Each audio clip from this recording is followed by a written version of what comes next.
எல்லாருக்கும் வணக்கம். ஆன்மா அருங்கோண சக்கரம் இந்த சேனலில் உங்கள்கிட்ட சந்திக்கிறது, உங்கள்கிட்ட பேசுகிறது பெரும் மகிழ்ச்சியாகவும் பெரும் பாக்கியமாகவும் கருதுகிறேன். உங்ககிட்ட இந்த குரு சிஷ்யர் அப்படிங்கிற ஒரு விவாதத்தை, ஒரு செயலை நேற்று இரவு காணொளியில் நீங்கள் கேட்டிருப்பீங்க. அதுக்கான தொடர்ச்சி தான். அதோடைய செயலாக்கத்தை, அதோடைய வடிவத்தை உங்களுக்கு இன்னும் கொஞ்சம், அதோடைய இன்னொரு பகுதியையும் உங்ககிட்ட சொல்லணும், விவாதிக்கணும் அப்படிங்கிறத நான் உங்ககிட்ட சொல்லணும்னு நினைக்கிறேன்.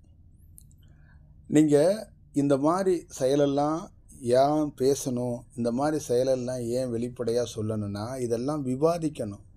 ஒரு குரு சிஷ்யர் என்பது, இங்கே இருக்கிற மக்கள் என்பது எல்லாமே, குரு என்ன, சிஷ்யர்னா என்ன, மக்கள்னா என்ன. மக்கள்ங்கிறவங்க ஒரு குருவுக்கிட்ட எப்பயாவது பார்த்துட்டு ஆசீர்வாதம் வாங்கிக்கிட்டு போகிறவங்க. சிஷ்யருங்கிறவர் யாருன்னா, தன்னையே கொடுக்குறவர். சிஷ்யருங்கிறவர் சும்மா சிஷ்யர் கிடையாது. கொய்யாப்பழத்தை வாங்கிட்டு மாம்பழத்தை வாங்கிட்டு பக்கத்தில் வச்சுட்டு உட்காந்துருக்கவர் சிஷ்யர் கிடையாது. தன்னையே அர்ப்பணிக்கிறவர் தான் சிஷ்யர். அவர் தான் பின்னாட்களில் குருவாக மாறுவார்.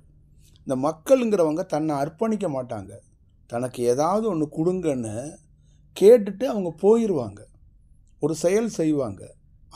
அதனால தான் அவங்க எப்பயுமே பக்தர்களாகவே இருக்கிறாங்க. அந்த சிஷ்யர் இடத்துக்கு பக்தர்களாக இருக்கிறவங்களால வரவே முடியலை.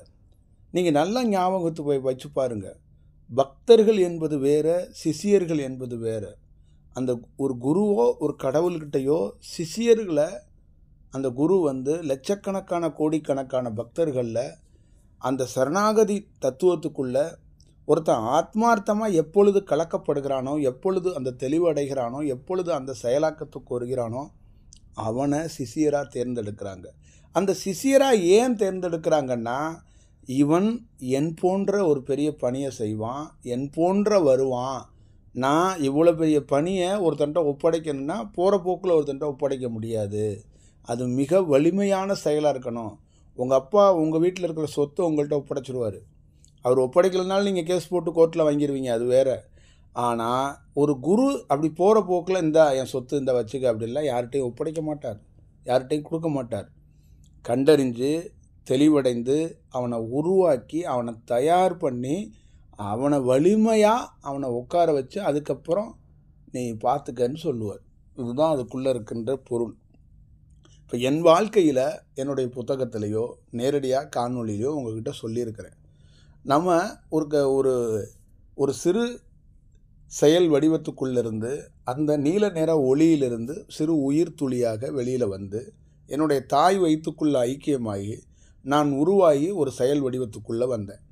இப்போ நேரடியாக அந்த நீல நிற ஒளியிலிருந்து அந்த செயலிலிருந்து ஒரு சிறு துளியாக உள்ளே கருவறைக்குள்ளே உட்கார்ந்து உருவாக்கப்பட்டவன் நான்.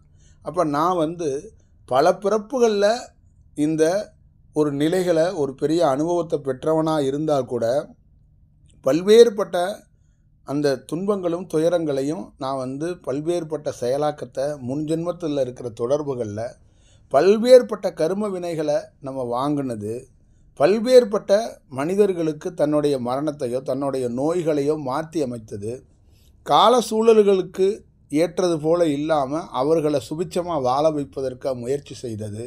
எத்தனையோ மனிதர்கள் நம்மளை நம்பி வர்றாங்க, அவங்களுக்கு உதவணுங்கிறதுக்காக பல பிறப்புகளில் நம்ம செஞ்ச உதவிகளால், நம்ம செஞ்ச அவங்களுக்கு ஆசீர்வாதத்தினால, நம்ம கொடுத்த தீட்சையினால் அந்த கர்ம வினையெல்லாம் பேலன்ஸ் ஆகி நிற்கும்ல. அந்த கர்ம வினை எல்லாத்தையும் மனித தேகத்துக்குள்ளே நம்ம எடுக்கும்போது அணிவிக்க வேண்டும். அதை சரி செய்யறதுக்கான ஒரு வாய்ப்புகளை உருவாக்கணுங்கிறது அது ஒரு செயல். அப்போ இங்கே தாய் வயிற்றிலிருந்து பிறக்கப்பட்டு நம்ம ஒரு செயல் வடிவத்துக்குள்ளே இருக்கும்போது பல்வேறுபட்ட துன்பங்களையும் துயரங்களையும் நம்ம அனுபவிக்கும் போது அந்த பேராற்றலாக இருக்கின்ற பெரும் செயலாக இருக்கின்ற அந்த நீல நிற ஒளி வெளியிலிருந்து நம்மளுடைய செயலாக்கத்தை பார்த்துக்கிட்டே இருக்குது. அது நமக்கு தெரியலை. நாம் மனித செயலுக்குள்ளேருந்து இருந்தோம், பல்வேறுபட்ட துன்பங்களை அடைந்தோம், பல்வேறுபட்ட துயரங்களை அடைந்தோம். எல்லாம் கஷ்டப்பட்டு ஒரு காலத்துக்கு அப்புறம், ஒரு ஸ்டேஜுக்கு அப்புறம் அந்த நீல நிற ஒளி அந்த காலத்துக்காக காத்திருந்தது. மனிதன்தான் நம்ம வாழ்க்கையெல்லாம் இதுதான் வாழ்க்கை, இதுதான் செயல், இப்படி வாழ்க்கை, இப்படி கல்யாணம், குழந்தை, இப்படி தான் நம்ம வாழ போகிறோம், இப்படி தான் இருக்குது, நம்மளோட லட்சியம் இதுதான், நம்மளோட இலக்கு இதுதான் அப்படின்லாம் நான்லாம் என்ன பண்ணிட்டேன்னா, ஒரு 80 வயசுக்கு தேவையான கால்குலேஷன் ஃபிக்ஸ் பண்ணிட்டேன் எல்லாத்தையும். இப்படி தான் நம்ம வாழ்வோம், இப்படி நம்ம இதெல்லாம் இப்படி எப்படியாவது சம்பாரித்து இங்கே நான் வீடு கட்டுவோம், இங்கே நான் கார் வாங்குவோம், இதெல்லாம் எனக்கு மைண்டில் வந்துருச்சு தாட்டு. இப்படி வாழ்ந்துட்டு இப்படி இறப்போம்ப்பா, இப்படி போயிடுவோம்ப்பா அப்படின்லாம் மனிதனாக நான் ஒரு திட்டம் தீட்டிட்டேன். ஒரு காலம், ஒரு நேரத்துக்காக அந்த நீல நிற ஒளி வந்து காத்திருந்தது. ஒரு தட்டு தட்டுனுச்சு என்ன. ஒரு தட்டு தட்டும்போது உள்ளுக்குள்ளே ஒரு அனுபவம் ஏற்பட்ட போது நான் அப்படியே தடுமாறி போய், ஒரு மலை ஆடுனா எப்படி இருக்கும், ஒரு பூகம்பம் வந்தால் எப்படி இருக்கும், அந்த மாதிரி நார்மலான மனித வாழ்க்கையில் ஒரு சேக் ஏற்பட்டுச்சு. மனித வாழ்க்கைக்குள்ளேருந்து ஒரு ஒரு ஒரு ஒரு சொல்லுவாங்கள்ல, ஒரு மாற்றத்தை சந்திக்கிறதுக்கான வாய்ப்பு வரும்போது அந்த பாதையிலேருந்து தடுமாறி இன்னொரு பாதைக்கு அப்படியே ஜம்ப் பண்ணி அங்கிட்டு வந்த மாதிரி இங்கிட்டு தாண்டப்பட்டிருக்கு. அப்போ அங்கேருந்து அந்த வாழ்க்கையில் அந்த செயலுக்குள்ளே தேடும்போது, அங்கேருந்து போகும்போது இது வேறு பாதையாக, வேறு பயணமாக அந்த பயணம் மாறப்பட்டது. அதுக்கப்புறம் நிறைய மாற்றங்கள் உடலில் அடுத்தடுத்த நிகழ்வுகள் நிகழ நிகழ நிகழ நிகழ வாழ்க்கை ஒட்டுமொத்தமாக வடிவமாக மாறிப்போச்சு. அப்போ அந்த நீல நிற ஒளி திருப்பியும் நமக்குள்ள குழந்தையாக பிறக்கும்போது நமக்கு தடுப்பூசியெல்லாம் போடுவாங்க, உங்களுக்கு தெரியும், நீங்கள் பார்த்துருப்பீங்க. அது எதிர்ப்புசத்துக்காகவும், அது ஒரு செயல் வடிவத்துக்காகவும் அது அரசாங்கமே முறையாக வச்சுருக்கிறாங்க. அந்த மாதிரி இந்த மாற்றம் அடையும் போது கொஞ்சம் கொஞ்சமாக ஹெவி டோஸை ஃபுல்லாக ஏற்றிடாமல் அந்த நீல நிற ஒளி என்ன பண்ணுதுன்னா, கொஞ்சம் கொஞ்சமாக தியான வடிவத்துக்குள்ளே நமக்குள்ளே இருக்கின்ற அந்த ஆற்றலை உள்ளே இறக்கிக்கிட்டே வருது கொஞ்சம் கொஞ்சமாக. அது இன்னொரு விஷயம் என்னென்னா, சோதனை வெள்ளோட்டமாக சோதித்து பார்க்கும். ஒரு நாள் மிகப்பெரிய பேராற்றலை உள்ளே போய் இறக்கும்போது இந்த உடல் தாங்குதா, இது என்ன ரியாக்ட் பண்ணுது, இந்த உடல் வந்து அந்த ஆற்றலை தாங்கக்கூடிய பக்குவம் இந்த உடலுக்கு இருக்கா, இந்த உடல் எப்படியெல்லாம் ரியாக்ட் பண்ணுதுங்கிறத நாடி நரம்புகள்லாம் சோதித்து பல ஆண்டுகள் என்னை வெள்ளோட்டமாக ஒரு சோதனையாக ஒரு ஒரு அறிவு சார்ந்த ஒரு செயலாக அந்த நீல நிற ஒளிகள் வந்து இந்த ஆற்றல்களை வந்து உள்ளே சோதித்து பார்க்கும்போது உடல் வந்து ஒவ்வொரு செயலாக்கத்துக்குள்ளேயும் பல்வேறுபட்ட பரிணாமத்துக்குள்ளேயும் பல்வேறுபட்ட வளர்ச்சிக்குள்ளேயும் பல்வேறுபட்ட மாற்றங்களையும் அந்த உடல் சந்திக்க தொடங்கியது. அந்த உடல் வந்து போய் கொண்டே இருக்கிறது. அந்த உடலுக்குள்ளே இருக்கின்ற செயல் இருக்குது. ஒரு இடத்துக்குள்ளே அந்த உடலுடைய போக்கை தெரிஞ்சுக்கிட்டு அந்த காலம் நேரம் வந்தோடனே அந்த நீல நிற ஒளி வந்து இதுதான் சரியான சந்தர்ப்பம் என்று உள்ளே வந்து ஐக்கியமாகும். அப்போ உள்ள ஐக்கியமாவது ஆல்ரெடி அந்த உயிர்த்துளியாக இருக்கிறது. அந்த உயிர்த்துளி எங்கேருந்து வந்துச்சுன்னா அந்த நீல நிற உயிர்த்துளியிலிருந்து தான் வரப்பட்டது. அப்போ அந்த நீல நிற உயிர்த்துளியிலேருந்து இது எதுலேருந்து பிரிந்து வந்தோமோ அந்த இடத்துக்குள்ளே வந்தாச்சு. எங்கேருந்து நம் புறப்பட்டோமோ, எங்கேருந்து நம் வாழ்க்கையை ஆரம்பித்தோமோ, எது நம்மளோட நிஜமோ, எது நம்மளுடைய இடமோ, அந்த இடத்தை அந்த இடத்துக்குரிய செயலே உள்ளே வந்தோன்னே நம்ம அதோடு ஐக்கியமானோன்னா அங்கே நாமே இல்லாமல் போனோம். அப்போ அங்கே மனித செயலாக்கமே இல்லாமல் போனது. அப்போ அந்த நீல நிற பேர் ஒளி வந்து இந்த உடலை தயார் பண்ணி கொண்டு இந்த செயலாக்கத்தை தயார் பண்ணி கொண்டு உள்ளே அமர்ந்து கொண்டது. இதுதான் நம் வாழ்க்கையில் நிகழப்பட்டது. இதுக்கு இடையில் கொஞ்சம் கொஞ்சமாக அந்த ஹெவி டோஸ் ஏற்றி கொண்டே வர்றாங்கல்ல, ஃபுல் ஹெவி டோஸ். அப்பொழுது இந்த சூலம் தனியாக பிரிந்து வேலை செய்கிறதுக்கான வாய்ப்புகள் இருக்கும். அப்போ உள்ளே இருக்கின்ற குருவும் இந்த சூலமும் பிரிஞ்சு வேலை செய்கிறதுக்கான ஒரு வாய்ப்பு இருக்கிறது தான் நான் உங்களிடம் சொல்லப்பட்டது. அப்போ உள்ள அந்த பேராற்றலாக உள்ளே வந்து ஐக்கியமாகி ஒரு பெரும் வேலைகளை அது தொடங்கிறதுக்கான ஒரு வாய்ப்பை உருவாக்கும்போது அது எப்படி செயல்படுதுன்னு பாருங்கள். ஒரு ஏறத்தாழ பல ஆண்டுகள் அது வந்து அதோடைய சின்ன உயிர்த்துளி அமுச்சிட்டு பேராற்றல் உள்ளே வரணும், உள்ளே வந்து உள்ளே வந்து அந்த ஆற்றலாக மாறி முழு வடிவமாக ஒருத்தரை வந்து இந்த ஒரு பெரும் பணிகளை செய்யறதுக்காக காக்கணும். ஆனால் அவருடைய கர்ம வினைகள் அனுபவிக்கப்பட்டாகணும், அந்த காலம் வந்தாகணும். அதே நேரத்தில் ஒரு பேராற்றல் உள்ளே வரணும்னா இந்த உடல் ஃபார்ம் ஆகணும், இந்த உடல் தாங்கணும், இந்த செயல் இருக்கணும். அப்போ நான் ஒரு பெரிய வேலை செய்ய போகிறோம், பெரிய வேலை. இந்த காலகட்டத்தில் ஒரு செயலாக ஒரு அவதாரத்துக்குரிய ஒரு பெரிய வடிவத்துக்குள்ள ஒரு வேலையை தொடங்க போகிறோம்.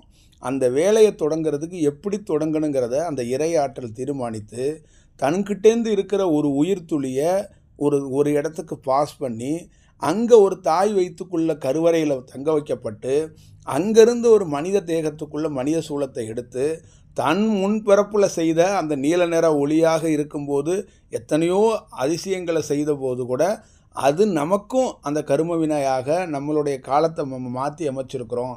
அதை அனுபவிக்கிறதுக்காக அந்த சூளம் அனுபவிக்கட்டும்னா அந்த சூளத்தை அனுபவிக்க வச்சுட்டு அந்த சூளம் படுகிற பல்வேறுபட்ட துன்பங்களையும் துயரங்களையும் அந்த காலம் வரைக்கும் படட்டும்னு காத்திருந்துட்டு அதற்கப்புறம் அந்த சூளத்துக்குள்ளே உள்ளே போய் தடுத்து ஆட்கொண்டு அதுக்கு ஒரு ஆற்றலை கொடுத்து அதுக்கு ஒரு செயலை கொடுத்தோன்னா அது சரியான போக்கில் திரும்பியும் அது இறை தன்மைக்கு இறை போக்குக்கு யோகிகளோட தன்மைக்கு அந்த சூளம் வருது. அப்போ அந்த சூளத்தை மீண்டும் மீண்டும் மீண்டும் மீண்டும் ஆற்றலை உள்ளே தியான வடிவாக உள்ளே இறக்கி ஒரு ஸ்டேஜில் அந்த உடலை முழு தயார் நிலைக்கு படுத்திட்டு காலமும் வந்து விட்டது, கர்ம வினை கழிந்தது. அந்த செயல் வடிவத்துக்குள்ளே அந்த நீல நிற பேர் ஒளி உள்ளே இறங்கி ஒரு பணியை தொடங்குகிறது. அப்போ எவ்வளோ பெரிய வடிவமாக ஒரு குரு என்பவர் இந்த பேராற்றல் என்பது நுட்பமாக செயல்படுது என்பதை பார்த்துக்குங்க. அப்போ என்ன வடிவத்தோட அது ஒரு செயலாக்கத்தை அது திட்டத்தை அது பணியை அதோடைய செயல் வடிவத்தை அது வச்சிருக்கு அப்படிங்கிறத பார்த்துக்குங்க. அதோடைய செயலாக்கம் என்பது அதோடைய வடிவம் என்பது அதோடைய செயல் வடிவத்தோடைய ஒரு பெரிய செயல் என்ன என்பதை நீங்கள் அறிந்து கொள்ளுங்கள். இப்படித்தான் நம் உருவாக்கப்பட்டோம், இப்படித்தான் நம் வளர்க்கப்பட்டோம், இப்படித்தான் நம்மளுடைய பணி தொடங்கப்பட்டது. அப்போ ஒவ்வொரு தியானம் பழகிற ஒவ்வொருத்தருக்குள்ளேயும் ஒரு சின்ன உயிர் துளி இருக்குல்ல, அதுக்கு பின்னாடி நிச்சயமாக உங்களுடைய பேர் செயல் ஒரு செயல் காத்து கொண்டு இருக்கிறது. அதை முழு வடிவத்தை தான் நம்ம உருவாக்கி ஒரு செயல் வடிவமாக கொடுத்து அவன் தன்னை உணர வேண்டும். அந்த பேர் செயலோடு அவன் ஐக்கியமாகணும், அந்த பேர் வடிவத்தை அவன் பார்க்க வைக்கணும், அவனுக்குள்ள ஒரு பெரிய மாற்றத்தை உருவாக்கணுங்கிறதுக்காகத்தான் நாம் என்ன செய்கிறோம், இந்த தியானத்தையோ இந்த பயிற்சியோ எதற்கு கொடுக்குறோம் அப்படின்னா, ஒன்று நீ இந்த மனித பிறப்பில் முப்பிறப்பில் இருந்த செயலாக்கத்தை கழிக்கணும், அந்த வாழ்க்கையையும் நீ வாழ்ந்து முடிக்கணும், அதே வடிவத்துக்குள்ளே இந்த உடலையும் நீ தயார் பண்ணணும். இவ்வளோ பெரிய சவால்களை மனைவி குழந்தைகளை கமிட் பண்ண நீ முடிக்கணும். இப்போ சமகாலத்தில் இருக்கிற இந்த செயல் அதே மாதிரி போன ஜென்மத்தில் மனைவி குழந்தைகள்னு நீ பல்வேறுபட்ட சூழல்களில் வாழ்ந்திருப்பல்ல, அந்த செயலையும் கழிக்கப்படணும். அப்புறம் உனக்கு இருக்கிற இடர்பாடுகள் இருக்கின்ற செயலாக்கத்தையும் சரி செய்யணும். அதற்கப்புறம் இந்த உடலை சமன்படுத்தணும். இப்போ இவ்வளோ பெரிய வேலையை வெளியிலிருந்து ஒரு குருவாக இருக்கிறவர் ஒரு பேராற்றலாக இருக்கிற ஒவ்வொரு தனி மனிதனுக்கும் செய்கிறாங்க. அப்போ ஒரு குருவாக நம்மளை நீங்கள் நம்ம பார்க்க வரும்போது ஒரு செயல் செய்ய வரும்போது நம்ம என்ன உங்களை பண்ணுறோம் அப்படின்னு கேட்டிங்கன்னா, உங்களுடைய அந்த செயல் வடிவத்தை அந்த போக்கை இந்த உடலை உங்களை எப்படியாவது உங்களுக்குள்ள ஒரு ரியலான ஒருத்தர் இருக்கிறான், ஒரு ரியல் ஹீரோ இருக்கிறான். ஒவ்வொரு மனிதனுக்குள்ளேயும் ஒரு ஹீரோ இருக்கிறான். உங்களுக்கு வெளியில் வேலை செய்கிற நீங்கள் இருக்கீங்கல்ல, நீங்கள் ரியல் ஹீரோ இல்லை, உள்ள ஒருத்தன் இருக்கிறான் ரியல் ஹீரோ. அந்த ஒரிஜினாலிட்டியை ஒரு நாள் பார்க்க வைக்கணும். அந்த பார்க்க வைக்கணும்னா அது ஜீபூம்பா பண்ணால் பார்க்க வைக்க முடியாது, அது மந்திரவாதி மாதிரி செயல்பட்டால் பார்க்க வைக்க முடியாது. அதுக்கு ரியலாக ஒரு வேலை செய்யணும். அந்த வேலையில் பல்வேறுபட்ட செயலாக்கத்தை சரி செஞ்சாதான் அந்த ரியல் ஹீரோவை நம்ம பார்க்க வைக்க முடியும். அப்போ அந்த வேலைகளை அனைத்து செய்வதற்கான அந்த வழிபோக்குகளை வழிமுறைகளை மக்களுக்கு தெரியலை. மக்களை எப்படி வழி நடத்துறதுக்கான ஒரு வாய்ப்புகளை நம்ம சொல்லி கொடுத்தா கூட மக்கள்கிட்ட என்ன ஆகிரும்னா, அந்த ரெகுலர் ஃபார்முலாவில் அவங்க வாழ்கிறதுனாலையும் அவங்களுடைய பயணம் இருக்கிறதுனாலையும் அவங்க ஒரிஜினலாக அவங்க பார்க்கணுன்னு ஆசை இருக்குது, எண்ணம் இருக்குது, நம்பிக்கை இருக்குது, உழைப்பு இருக்குது. ஆனால் 100% அங்கிட்டு இங்கிட்டுமாக காலை வச்சுருவாங்க. இங்கிட்ட ஒரு காலை வைப்பாங்க, அங்கிட்டு ஒரு காலை வைப்பாங்க, அந்த பக்கம் போவாங்க, இந்த பக்கம் வருவாங்க. இந்த மாதிரி நிகழ்ந்துடும். அந்த மாதிரி நிகழ்கிற நேரத்துக்குள்ளெல்லாம் ஒரு குருநாதர் எல்லா வடிவத்துக்குள்ளேயும் இருந்து அவனை போக விடாமல் அவனை தடுத்து தடுத்து தடுத்து ஏதோ ஒரு வடிவத்துக்குள்ளே அவனை தயார் செய்தாவணுன்னு போராடுறாங்க. இதுதாங்க தியானம். உங்களுக்கும் நமக்கு இருக்கின்ற ஒரே ஒரு செயல் என்னன்னா, நம்ம அந்த முழு ஒரிஜினலை பார்த்தோம், அந்த முழு ஒரிஜினலில் ஒரு வேலை செய்கிறோம். இப்போ நம்ம முழு ஒரிஜினலோட ஒரு வேலை செய்ய போகிறோம். நம்ம அந்த வேலை செய்ய போகும்போது நம்ம இந்த பயணத்துக்குள்ளே இந்த வாழ்க்கைக்குள்ளே என்னன்னு கேட்டுக்கிறேன்னா, மேக்சிமம் அவன் ஒரிஜினலை தெரிஞ்சுக்கிறதுக்கு ஒரு வாய்ப்பை ஒரு முயற்சியை இந்த மக்கள் மேற்கொண்டே ஆகணும். இத்தனை நாள் வரைக்கும் அந்த முயற்சியை வேறு வடிவத்துக்குள்ளேருந்து மேற்கொண்டவன் அந்த முயற்சியை ரொம்ப தீவிரமாக மேற்கொள்கிறதுக்கான வாய்ப்பை உருவாக்கப்பட்ட ஆகணும். அந்த வாய்ப்பை உருவாக்கி கொள்ளணும் ஒரு மனிதன். தனக்குள்ளே இருக்கின்ற உண்மை தத்துவத்தையும் உண்மை செயலையும் உண்மை வடிவத்தையும் ஒருத்தன் தெரிஞ்சுக்கணுங்கிறதுக்காகத்தான் நாம் இந்த தியான வடிவத்துக்குள்ளே அவனுக்கு தத்துருவமாக குழந்தை போல அவனை எப்படியெல்லாம் நல்வழிப்படுத்துறதுக்கு, எப்படியெல்லாம் அவனை தயார் பண்ணுறதுக்கான ஒரு வாய்ப்புகளை உருவாக்குறதுக்காக போராடுறோம். ஒரு செயல் செய்கிறோம், ஒரு வடிவம் செய்கிறோம். அந்த செயலை ஒரு தனி மனிதனும் புரிஞ்சு கொள்ளணும். ஒவ்வொரு தனி மனிதனுக்குள்ளேயும் அந்த வாழ்க்கையோட தத்துவத்துக்குள்ளே அந்த செயல் வடிவத்துக்குள்ளே வரணுங்கிறதான் இதோடைய நோக்கம். அப்போ எப்படிங்கிறத நீங்கள் ஒரு விஷயத்தை தெரிஞ்சுக்கங்க. ஒரு குரு எனக்குள்ளே இருக்கிற பேராற்றல் என்பது என்னுடைய ஒரிஜினல். அப்போ என்னுடைய சூலம் என்பது என்ன என்றால், நான் ஒரு தாய் வயிற்றில் போனேன்ல, அந்த தாயோட தன்மையும் தகப்பனோட தன்மையெல்லாம் தாண்டி சூலம் என்பது மனித தேகத்துக்குள்ளே இங்கிருந்து கிடைக்கப்பட்டது. அது மனித செயலிருந்து தான் செய்யும். அது இருக்கிற ஹார்மோனில் இருக்கிற செயலாக்கத்துக்குள்ளே இருக்கிற வடிவத்துக்குள்ளே அது கிரியேட் ஆனது. இந்த சுவாசத்தால் அது சுவாசித்து எல்லா செயலும் நடந்தாலும் அந்த சூலம் வேறு தன்மையில் செயல்படும். அப்போ அந்த சூலத்துக்கான செயல் வடிவத்துக்கு அந்த செயல் காத்திருக்கிற வரைக்கும் உள்ளே இருக்கிற உயிர்த்துளி யாருடைய உயிர்த்துளி? அந்த நீல நேரத்தோட உயிர்த்துளி. அதோடைய உயிர்த்துளி தான் அது அவதரிச்சிருக்கு, அதோட உயிர்த்துளி தான் அது வந்திருக்கு. ஆனால் முழுசாக இறங்குனுச்சுன்னா அது என்ன பண்ணுன்னா அன்னைய டேட்லேருந்து தீவிரமாக வேலை செய்யும். இப்போ ஒருவேளை என் தாய் வத்துக்குள்ளே அந்த நீல நேர ஒளி முழுசாகவே இறங்கி இருந்துச்சுன்னா என் தாயே தெய்வீகமாக மாறியிருப்பாள், என் தகப்பன் தெய்வீகமாக மாறியிருப்பார், என் வீடு இருக்குல்ல அது தெய்வீகமாக மாறியிருக்கும், என் தெருவு இருக்குல்ல அது தெய்வீகமாக மாறியிருக்கும். இதுக்கு ஆதிசங்கரர், வள்ளலார், மகாவதர், பாபா இந்த மாதிரி ஓப்பனிங்கிலே அவர்கள் சிறு வயதிலேயே என்னென்னா முழு சக்தியோடு உள்ளே இறங்கினவங்க, முழு சக்தியோட பணி செஞ்சவங்க. இப்போ நாம் முழு சக்தியோடு இறங்கி பணி செய்யாமல் அந்த சிறு சக்தியை மட்டும் அமைச்சு ஒரு வேலையை செய்யறதுக்கு வச்சுட்டு பாக்கி சக்தியை வெயிட் பண்ணுறோம், காத்திருக்கிறோம். அப்போ காத்திருந்து அது டைம் வரும்போது அந்த உடலை தயார் பண்ணி அதுக்கப்புறம் உள்ள ஐக்கியமாகி ஒரு பெரிய பணியை செய்யணுங்கிறதுக்காக தான் அது செய்ய வருது. இப்போ இதே செயல் தான் இங்கே இருக்கிற மனிதராக இருக்கிற உங்கள் அத்தனை பேர்த்துக்கும் உங்களுடைய உயிர் துளியாக ஒன்று இருக்குது பாருங்கள், சின்னதாக. அதோடைய போக்கை எவன் தட்டுவான்? எவன் உங்களுக்கு தெளிவடைய வைப்பான்? இப்போ என்னுடைய அந்த ஒரிஜினலே என்னை அந்த தட்டுனதுனால தான் எனக்கு என்னை யாருன்னு எனக்கு தெரியறதுக்கான ஒரு வாய்ப்புகள் உருவானுச்சு. அப்போ நம்ம தான் ஒரு வேலைக்காக வந்திருக்கிறோம். நம்ம அதை மறந்துட்டு 80 வயசு வரைக்கும் இங்கே வீடு கட்டணும், இங்கே கார் வாங்கணும், இப்படி தொழில் பண்ணணும்னு நம்ம லூசு மாதிரி சுற்றிக்கிட்டு இருந்திருக்கோம். நம்ம ஒரு சிறு உயிர் துளியாக கர்ம வினைகளை, சில துன்பங்களை, சில மனித செயலாக்கத்தில் அனுபவிக்கப்பட்டாகணும். அப்புறம் உடல் தயாரானதுக்கப்புறம் தான் அந்த பேராற்றலை உள்ளே இறக்கி நம்மளோட முழு சக்தியை வடிவத்தை உள்ளே இறக்கிட்டு வேலை செய்ய முடியும். இப்போ நம்மளோட சக்தியே இருந்தாலும், நம்மளுடைய ஆற்றலே இருந்தாலும், நம்மளுடைய அந்த நீல நேர ஒளி நம்மளுதாக இருந்தாலும் அந்த ஒளியை உள்ளே இறக்கிறதுக்கு இந்த உடல் தாங்கணும். அப்போ அதுக்கு காக்கப்படுறதுக்கும் அதுக்கு ஒரு வேலை நடக்கிறதுக்கான ஒரு வாய்ப்பு இருக்கணும். இதை அறிந்தவன், இதை தெளிந்தவன், இதை தெளிவடைந்தவன், இதை புரிந்தவன் இந்த தியானத்தை எப்படி எடுப்பான், இந்த தியானத்தை எப்படி மேற்கொள்வான், வருகிற ஒவ்வொரு மனிதர்கள்ட்டையும் எப்படி நம்ம இந்த தியானத்தை கொடுக்கணும்னு நினைக்கிறோம், எப்படி உங்களை வழி நடத்தணும்னு நினைக்கிறோம், என்ன மாதிரி ஸ்கேலில் விவாதிக்கிறோம், எத்தனை டாபிக் விவாதிக்கிறோம், எத்தனை செயல்களை பற்றி பேசுகிறோம், இதெல்லாம் உங்களுக்கு ஏன் பேசுகிறோம், ஏன் இந்த புரிதல்களை ஏற்படுத்துகிறோம், எதற்காக இந்த செயல்லாம் நடக்கப்படணும்? ஒரு தனி மனிதனை நீங்கள் பாருங்கள், எத்தனை செயலாக்கத்தில் துன்பத்தை அனுபவிக்கிறான். 10 மாவட்டங்களில் மழை பெய்யுன்னு சொன்னாங்க, 11வது மாவட்டத்தில் மழை பெய்யுன்னு சொன்னாங்க. ஆனால் அந்த மாவட்டத்தையே குலைச்சி போடும், அந்த மாவட்டத்தையே சுக்குநூறாக துண்டாடுன்னு சொன்னாங்களா?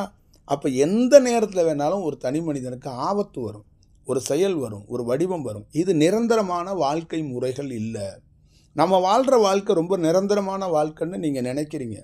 அந்த வாழ்க்கைக்குள்ளே, அந்த போக்குக்குள்ளே உள்ள ஒரு நிஜமான, ஒரு தன்மையான, ஒரு ஒரிஜினல் வாழ்க்கை ஒன்று இருக்குது. அந்த ஒரிஜினல் வாழ்க்கையை தெரிஞ்சதுனால தான் நான் இந்த தியானத்தை பற்றி பேசுகிறேன். அந்த ஒரிஜினல் வாழ்க்கையை தெரிஞ்சதுனால தான் பிறருக்காக நான் வாழணும்னு சொல்கிறேன். அந்த ஒரிஜினல் வாழ்க்கையை பார்த்ததுனால தான் நான் என்னையே மறந்தேன். அப்போ இந்த ஒரிஜினல் வாழ்க்கையை பார்க்கலன்னா நான் என் குடும்பத்தை மட்டும்தான் நான் யோசிப்பேன். நான் ஃபஸ்ட்டு ப்ரிஃபரன்ஸுன்னு எனக்கு மட்டும்தான் கொடுப்பேன், என் குடும்பத்துக்கு மட்டும்தான் கொடுப்பேன், என் உறவுக்கு மட்டும்தான் கொடுப்பேன். அடுத்ததாங்க நான் உங்களுக்கு கொடுப்பேன். அங்கே நான் இல்லாதனால தான் அங்கே நான் என்ன ஆகிட்டேன், அங்கே எனக்கு நான் எந்த முக்கியத்துவம் கொடுக்கல, என் உடலுக்கு கொடுக்கல, என் குடும்பத்துக்கு கொடுக்கல, என்னோடய சொந்த பந்தத்துக்கு கொடுக்கல, எதிரில் இருக்கிறவங்களுக்கு கொடுக்குறேன். உறவா, பாசமா, என் இரத்த சொந்தமா ஒருத்தருக்கு கூட இந்த தியானத்தை பற்றி நம்ம உரையாடலை. ஏன்னா அது திட்டம். அவங்க வந்தாங்கன்னா அது வேற. அவங்க வர்றதுக்கான வாய்ப்பு இல்லாத போது அவங்களுக்கு ஏன் அதை கொண்டு போய் வேகமாக கொடுக்கணும்? அது என்னைக்கு காலத்தால் அவங்க உணர்த்தப்பட்டு அவர்களும் உணர்ந்து வந்தாங்கன்னா அதற்கான சூழல் இருந்துச்சுன்னா அதை பார்க்கலாம். அதை நாமளாக போய் கொடுக்க வேண்டிய அவசியமாக அது இல்லை. அது செயல் வடிவம் கிடையாது. அப்போ உங்களுக்கு அத்தனை பேத்துக்குள்ளேயும் என்ன பேசப்படுகிறது, என்ன சொல்லப்படுகிறதுனா, உங்கள் வாழ்க்கைக்குள்ளே உங்களுக்குள்ளே இருக்கின்ற நிஜத்தை இந்த தியான வடிவத்துக்குள்ளே வேறு வடிவத்துக்குள்ளே நீங்கள் காணணும், நீங்கள் பார்க்கணும். அதுக்குத்தான் ஒருத்தன் பார்த்தவன், ஒருத்தன் அறிஞ்சவன் இதை எப்படி கையாளணும், இதை எப்படி நீங்கள் பார்த்து கொள்ளணும். ஒரு நாள் இல்லை, இந்த உடல், இந்த செயல், இந்த மாற்றம் அடையும்.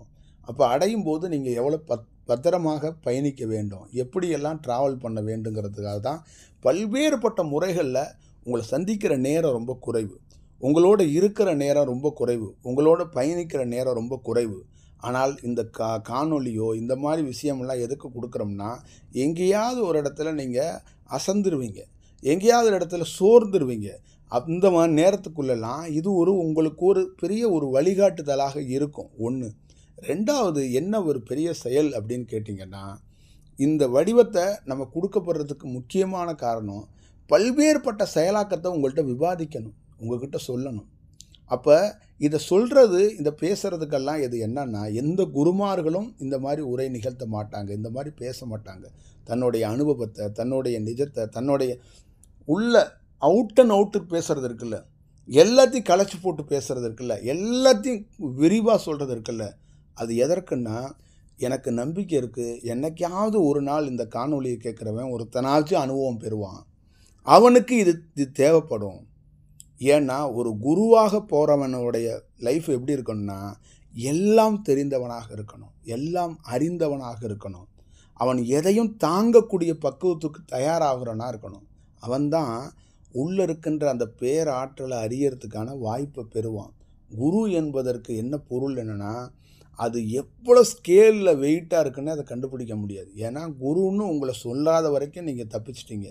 குருன்னு ஒருத்தன் சொல்லிட்டானா நீங்கள் வாழ்நாள் முழுக்க நீங்கள் வேறு ஒரு வடிவத்துக்குள்ளே நீங்கள் வாழ்ந்து கொண்டே இருக்க வேண்டிய ஒரு சூழல் இருக்கும். அதோடைய பொருளே தான். குரு என்பது சும்மா வாய் வார்த்தையால் சொல்கிறது கிடையாது. குரு என்பது எல்லா சூழலுக்குள்ளேயும் ஒருவனை வழிநடத்த வேண்டும், ஒருத்தனை உருவாக்கணும். இதுதான் அதுக்குள்ளே இருக்கின்ற பொருளாக, அதுக்குள்ளே இருக்கின்ற செயலாக, அதுக்குள்ளே இருக்கின்ற வடிவமாக நான் சொல்லப்பட்டிருக்கேன். இதை நீங்கள் கிளியராக புரிஞ்சுக்கணும். ஒரு செயல் வடிவத்தை புரிஞ்சுக்கணும். ஒரு யோகி ஆகப்பட்டவர் எவ்வளோ சொல்கிறார் பாருங்கள். தன்னுடைய பேராற்றல் உள்ள குருவாக இருக்குது, தன்னுடைய ஆற்றலே. அப்போ அந்த சூலம்ங்கிறது என்னென்னா, மனித தேகத்துக்குள்ளே இருக்கிற சூலம், மனித தேகத்துக்குள்ளே இருக்கின்ற செயல். அது என்ன பண்ணும், வர்றவங்களுக்கு மேலே ஒரு எமோஷனோ ஒரு கருணையை காட்ட வாய்ப்பு இருக்குது. அப்போ அந்த குருவாகப்பட்டது என்னன்னா, தன்னுடைய ஆற்றலே. இந்த உடல் என்ன பண்ணும், பெரிய ஆற்றல் தான், அந்த உடல் ஒத்துழைக்கணும்ல. அப்போ அந்த உடலையும் அவங்க என்ன பண்ணுவாங்க, பெரிய நிலையடைந்த நிறைய யோகிகள் ஏன் உடலை பற்றி கவலைப்படலை, உடலை ஏன் தூக்கி போடுறாங்க, உடலை ஏன் செய்யணும், சமயத்தில் இந்த உடலை நம்ம போக்குக்கு கொண்டு வர்றதுக்கு போராடணும்.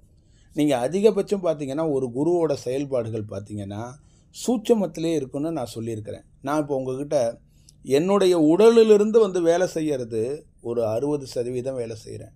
என் உடல் இல்லாமல் நான் வேலை செய்கிறது ஒவ்வொரு நாளும் 90% செஞ்சுக்கிட்டு இருக்கேன். எத்தனையோ வீடுகளுக்கு நான் கனவுலகையோ காட்சிகளாகவோ வடிவமாகவோ பல்வேறுபட்ட செயலாக்கத்தை செய்கிறோம். இந்த சூட்சமங்கிறது என்னென்னா, இது ஒரிஜினல். நீங்கள் இந்த சூலமாக பார்க்கறது என்னன்னா உங்களுக்கான அடையாளத்துக்கான சூலம். ஆனால் நான் ஒரு இரவு பகல்லாம் பார்க்காம ஒரு டைமிங்கில் அது சூட்சமத்துக்குள்ளே அது வேலை நடந்துக்கிட்டே இருக்குன்னா, அந்த சூட்சமங்கிறது என்னன்னா, கண்ணுக்கே அதோட ஒரிஜினலே அதுதான். நம்மளுடைய ஒரிஜினலே சூட்சமங்கிறது ஒரு ஒளியாக ஒரு காற்றாக இருந்து வேலை செய்கிறது தான் சூட்சமங்கிறது. அப்போ அந்த சூட்சமத்துக்குள்ளே பல்வேறுபட்ட வேலைகளை நடந்துக்கிட்டே இருக்குது. அப்போ சூலமாக இருக்கிற நாம் சத்சங்கத்தில் மீட் பண்ணுறோம், எல்லா செயலுக்குள்ளேயும் செய்கிறோம், ஒரு வேலை பார்க்குறோம், அந்த வடிவமும் ஒரு பக்கம். அப்போ சூலமும் சூட்சமமும் 2 வடிவத்துக்குள்ளேயும் பேர் வேலைகள் நடக்கிறது.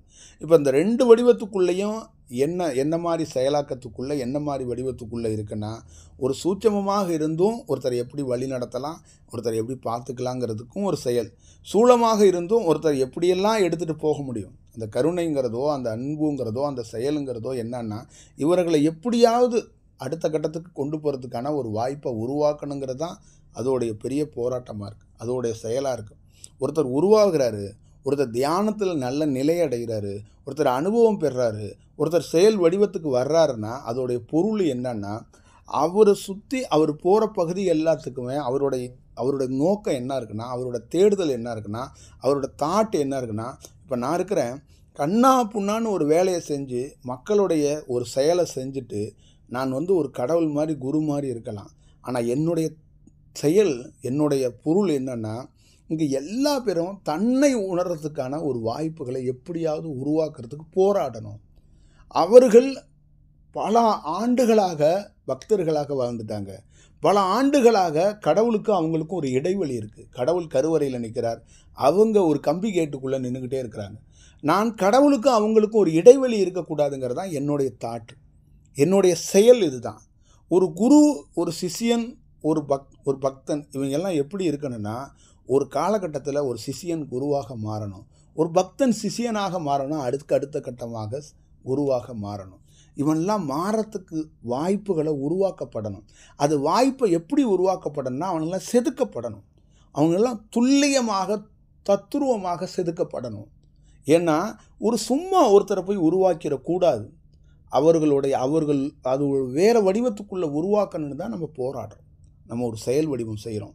நம்ம உங்களுக்கு பெரிய பெரிய செயலாக செஞ்சு கொடுத்து உங்கள் வீட்டுக்கோ உங்களுக்கு மெராக்கள் அதிசயத்தை செஞ்சு கொடுத்துட்டோம்னா நீங்கள் சிஷியனாக மாற மாட்டீங்க.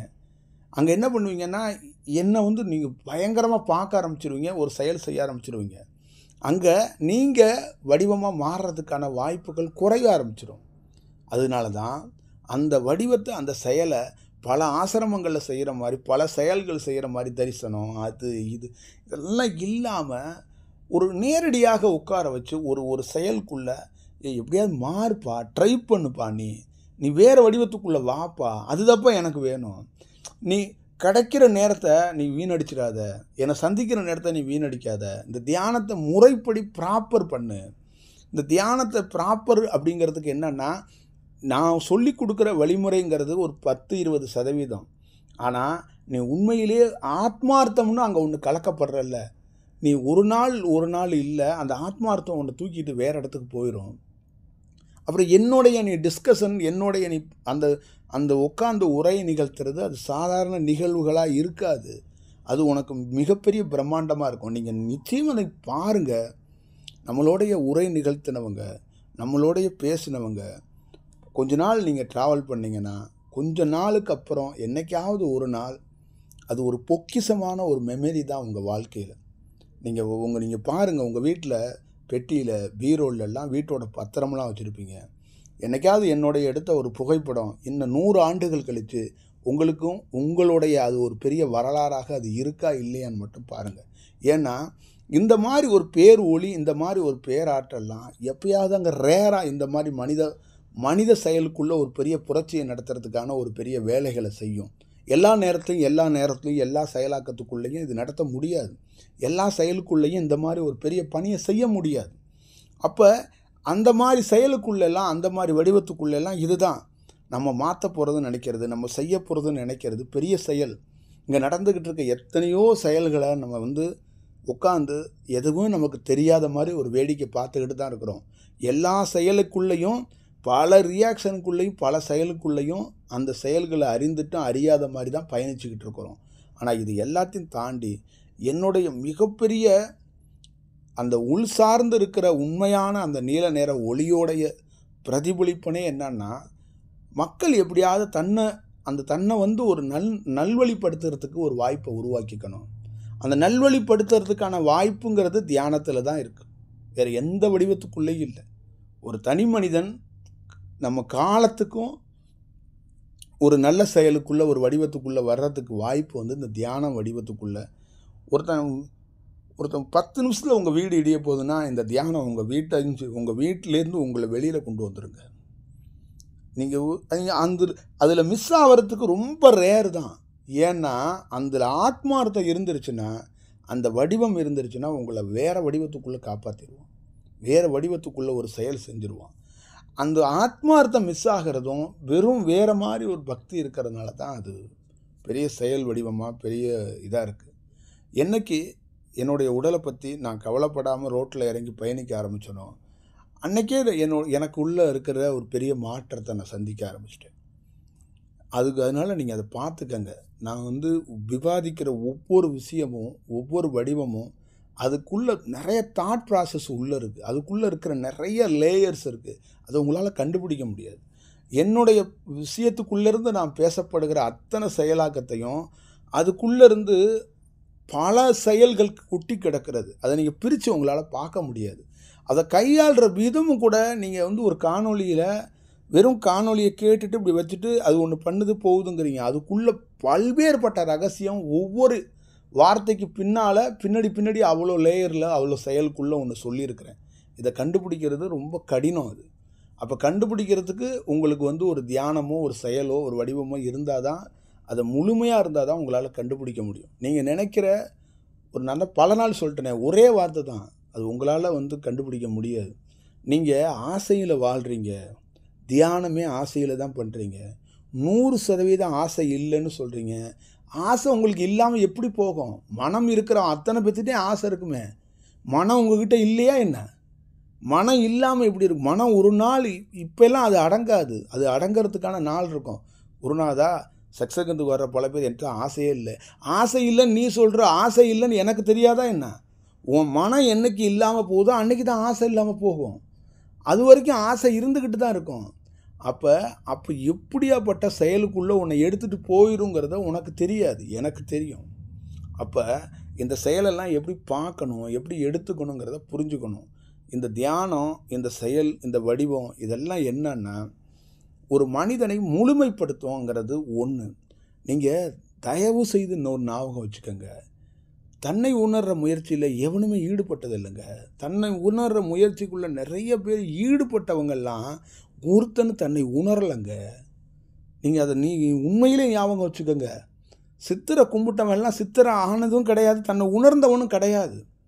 பல யோகிகள்கிட்ட பல சத்சங்கங்கள் போனவனும் சரி, தன்னை உணரவே இல்லை. அங்கே பல ஆசிரமத்தில் கதை கேட்டுக்கிட்டு உட்காந்துருக்கவன் இன்னமும் கதை கேட்டுக்கிட்டு தாங்க இருக்கிறான். நான் பல வடிவங்களில் உங்கள்கிட்ட சொல்லிட்டேன். இந்த தன்னை உணர்கிற முயற்சிங்கிறது என்னென்னா சாதாரண முயற்சியே கிடையாது. இந்த முயற்சியே பெரிய சக்ஸஸ், பெரிய வெற்றி.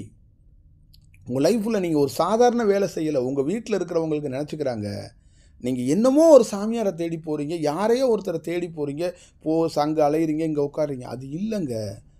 இது லைஃப்பில் யாருக்கும் கிடைக்காத ஒரு வாய்ப்பு. அது முதல்ல தனக்குள்ளே இருக்கின்ற அந்த உயிர் துளியை ஒருத்தர் தெரிஞ்சுக்கணும் அப்படின்னு நினைக்கிறது எவ்வளோ பெரிய ஒரு செயல் தெரியுங்களா? இன்னொரு எவ்வளோ பெரிய கொடுமை தெரியுங்களா? தன்னுடைய ஒரிஜினலே தனக்கு தெரியாமல் ஒருத்தர் 50 ஆண்டுகள் 20 ஆண்டுகள் 30 ஆண்டுகள் வாழ்கிறது எவ்வளோ பெரிய கொடுமை, எவ்வளோ பெரிய செயல். ஒரு கற்பனை வாழ்க்கையே நிஜம்னு ஒருத்தன் வாழ்ந்துட்டே செத்து போயிடுறாங்க. கற்பனை வாழ்க்கை, இந்த புள்ள பொண்டாட்டி வீடு சொந்த பந்தம், இந்த உறவுகள், இந்த கலாச்சாரங்கள், இந்த சமூகம், இந்த நாடு, இங்கே இருக்கிற தொலைக்காட்சி, இங்கே இருக்கிற புத்தகம், இந்த எழுத்து, இந்த வடிவம், இந்த செயல் எல்லாத்தையும் ஒரிஜினலுங்கிறாங்க. நம்மளை மாதிரி ஒரிஜினலை ஒருத்தன் பார்த்தானா என்னங்க ஆகும்? அதை பார்க்கணுமா வேண்டாமா? அதுதானங்க நம்ம சொல்கிறோம். வேறு என்ன சொல்கிறோம்? அதனால் என்ன கிடைக்க போகுது? எனக்கு என்ன கிடைக்க போகுது? அந்த ஒரிஜினலை ஒருத்தன் பார்க்கறதுக்கு ஒருத்தன் முயற்சியாச்சும் அதை ஒரு சரியான முறையில் எடுத்துகிட்டு போகணும். அதுக்குள்ளே மிகப்பெரிய ஒரு வரலாறே இருக்குது, மிகப்பெரிய ஒரு செயல் வடிவமே இருக்குது. உன்னுடைய ஒரிஜினல் என்னன்னு தெரியாமல் தான் நீ பல ஆண்டுகள் வாழ்ந்துகிட்டு இருக்க. உன்னுடைய எதிரில் இருக்கிற ஒரு வெறும் உன்னோட இன்னாருடைய பெண்ணு, இன்னாருடைய செயல் அப்படின்னு தான் உன் மனைவியை தெரியும்.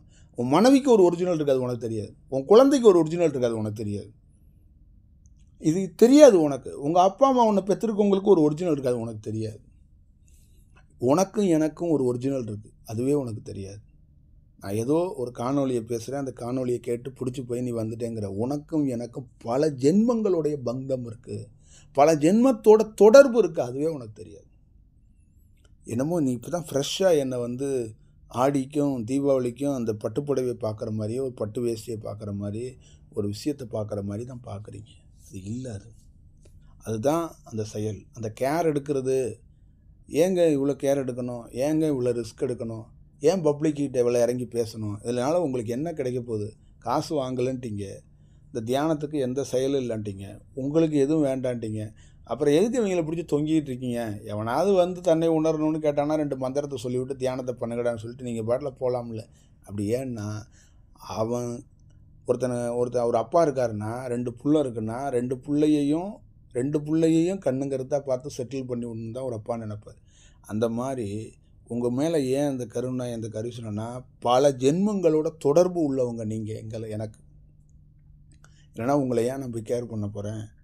உங்கள் உடல் இல்லை, உங்கள் உயிர் துளி பல ஜென்மங்களோட என்னோட தொடர்பு உள்ளது. அதனால தான் நீங்கள் என்ன சொன்னாலும் அதை கடந்து உங்களையும் கடந்து நான் வேலை செய்கிறதுக்கான மெயின் ரீசனே என்னென்னா, நீங்கள் வச்சிருக்க உயிர் துளி எனக்கு ரொம்ப முக்கியமானது, எனக்கு ரொம்ப வேண்டியது. அதுக்கு நான் ஏதோ ஒன்று செஞ்சாகணும் தான் இவ்வளோ பெரிய வேலையை செஞ்சுக்கிட்டே இருக்கிறேன். அது ஒரு ஜென்மம் கிடையாது, பல ஜென்மத்துக்குள்ளே அது எனக்கு தொடர்பு உரியதாக இருக்குது. அதனால் அதை அறிஞ்சதுனால தான் ஒருத்தன் தன்னை உணர்ந்ததுனால என்ன பண்ணுறான், லட்சக்கணக்கான ஆயிரக்கணக்கான கோடிக்கணக்கான உயிர் துளிகளை அது நம்மளோட தொடர்புக்குரியது, அது நமக்கு உறவுக்குரியது, எந்தெந்த பிறப்பில் அவதரித்து வந்திருக்குங்கிறத தெரிஞ்சிருக்கிறேன். என் உயிர் துளியை தெரிந்ததுனால தான் எதிரில் இருக்கிற உயிர் துளி பல கோடி உயிர் துளிகளை பற்றி எனக்கு தெரியுது. இந்த கிளாஸ் எடுக்கிறதுக்கு, இந்த செயல் எடுக்கிறதுக்கெல்லாம் ரீசன் என்ன? உங்களுக்கு ஒரு 50 பேரை 100 பேரை சத்சங்கத்தில் உட்கார வச்சு பேசுகிறோமே, என்ன ரீசன்? உன் உயிர் துளி உன் உயிர் துளி எனக்கு ரொம்ப வேண்டியதுப்பான்னு உன்கிட்ட சொல்லிகிட்டு இருந்தால் உனக்கு புரியாது. ஒரு 100 பேர் வந்திருக்கீங்க, வெளியூர்லேருந்து வந்திருக்கீங்க, என்னை பார்க்க மெனக்கட்டு உட்காந்துருக்கீங்க, உங்கள்கிட்ட 1 மணி நேரம் பேசணும், 1 மணி நேரம் கலந்துரையாடணும், அதெல்லாம் இல்லைப்பா. இதெல்லாம் ஒரு கணக்கு, இதெல்லாம் ஒரு செயல். நான் அதை பார்த்துருக்கேன். அதனால தான் உன்னோட நான் போராடுறேன், உன்னோட மெனக்கடுறேன், உனக்கு ஒரு நல்ல சாப்பாடு கொடுக்கணும்னு நினைக்கிறேன். என்னை பற்றி கவலைப்படாமல் உன்னை பற்றி நான் யோசிக்கிறேன், உன்னை பற்றி திங்க் பண்ணுறேன். இது குரு சேவை கிடையாது, இது பக்தி கிடையாது, இது செயல் கிடையாது. உன் உயிருக்கும் என் உயிருக்கும் இருக்கின்ற உண்மையான அந்த செயல் வடிவம், அதில் தான் அந்த செயல் இருக்குது. அது மட்டும் இல்லாமல் ஒருத்தன் தன்னை உணர்ந்தானா பிற உயிரை அவனுக்கு தெரிஞ்சிடும். ஆப்போசிட்டில் இருக்கிறது எல்லாமே தெரிஞ்சு போனதுனால அப்போ அவனுக்கு உண்மை தெரிஞ்சவனுக்கு 10 பேர்த்துக்கிட்ட அந்த உண்மையை சொல்லணும்னு தான் நினைப்பான். உங்கள்கிட்ட ஒரு ரகசியம் இருக்குது, குறைஞ்சபட்சம் உங்கள் மனைவிகிட்டேயாச்சும் சொல்லணும்னு நினைப்பீங்களா, நினைக்க மாட்டீங்களா? இன்றைக்கி தன்னை உணராதனால ஓகே, தன்னை உணர்ந்தீங்கன்னா நீங்கள் சும்மா வீட்டில் உட்கார மாட்டீங்க. எதிர்த்த வீட்டில் ஒருத்தன் காலைல 10 மணிக்கு கீழே சைக்கிள்லேருந்து விழுந்துருவான்னா குறைஞ்சபட்சம் போய் அவன்கிட்ட சொல்ல போவீங்க, இல்லைனா சைக்கிளாச்சும் தனியாக தெரியாமல் எடுத்து வைப்போன்னு நினைப்பீங்களா, நினைக்க மாட்டீங்களா? இதுதான் இதோடைய வெளிப்பாடு. சும்மா நம்ம ஏதோ ஒரு காணொலியை பேசிக்கிட்டு இருக்கோம், இங்கே வாங்க சத்சங்கம், அங்கே வாங்க சத்சங்கம்னு சொல்லிட்டு சுற்றிட்டு அலையிறோம்லாம் தயவுசெய்து நினச்சிடாதீங்க. இதுக்குள்ளே அவ்வளோ பெரிய சீரியஸான உள்ளே இருக்குது. இதை எப்படி கண்டுபிடிப்பீங்க நீங்கள்? பல சத்சங்கங்களில் சொல்லிட்டேன், பல செயலில் சொல்லிட்டேன். ஒவ்வொரு இடத்துக்குள்ளேயும் ஒரு சத்சங்கத்துக்குள்ளே பேசும்போதோ ஒரு இடத்துக்குள்ளே உரையாடும் போதோ எனர்ஜியாக இருக்கிறாங்க, ஆனால் அவங்க வேறு ஒரு இடத்துக்குள்ளே விட்டுடுறாங்க. அதை பார்த்துக்கங்க. ஒரு செயல், ஒரு வடிவம் என்பது இப்படித்தான். நீங்கள் நல்ல செயலாக இருக்கட்டும், உணர்ந்து தெளிந்து ஒரு வேலையை செய்யுங்க, நல்ல செயலாக இருக்கட்டும். நன்றி, வணக்கம்.